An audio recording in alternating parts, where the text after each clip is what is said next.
ইউনূসের ফাঁসি বাংলার মাটিতে হবে সাধারণ আইনেই।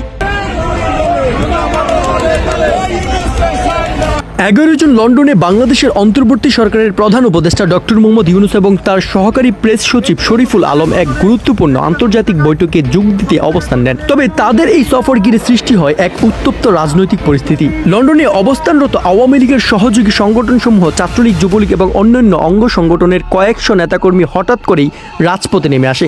তারা ডক্টর ইউনূস এবং প্রেস সচিব শরীফুল আলমের ছবি সংযুক্ত করে ডাস্টবিন বানিয়ে হাতে তুলে মিছিল শুরু করে।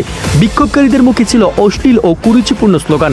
বিক্ষোভ চলাকালে এক আওয়ামী লীগের নেতা স্পষ্টভাবে বলেন, তোকে কি পিটামো, সামনে আই, আমরা ক্ষমতায় গেলে তোদের খবর আছে।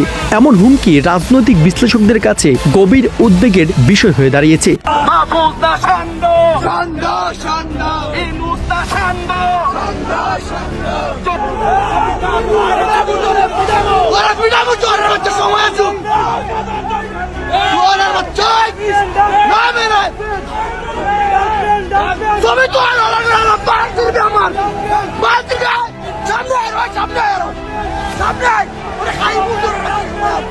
ইউনূসের ফাঁসি বাংলার মাটিতে হবে সাধারণ আইনেই।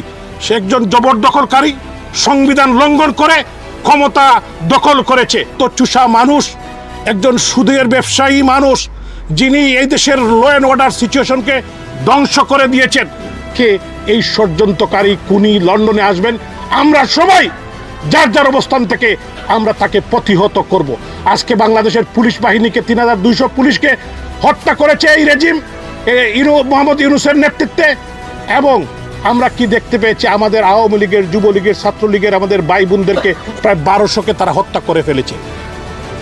বাড়িঘর লুটপাট, জাতির পিতার বাড়ি 32 নম্বরে আগুন দিয়েছে। এই মোহাম্মদ ইউনূস প্যারিস থেকে 5 তারিখের পরে নির্দেশনা দিয়েছিল বঙ্গবন্ধু কন্যা শেখ হাসিনাকে হত্যার জন্য। বঙ্গবন্ধুর কনিষ্ঠ কন্যা আমাদের অভিভাবক সদ্য শেখ রেহানাকে হত্যা করার জন্য। এর জন্যই এবং বাংলাদেশে যাদেরকে পুলিশ হত্যা, আমাদের নেতাকর্মী হত্যা, যাদেরকে হত্যা করেছে তার বিচার বাংলার মাটিতে হবে।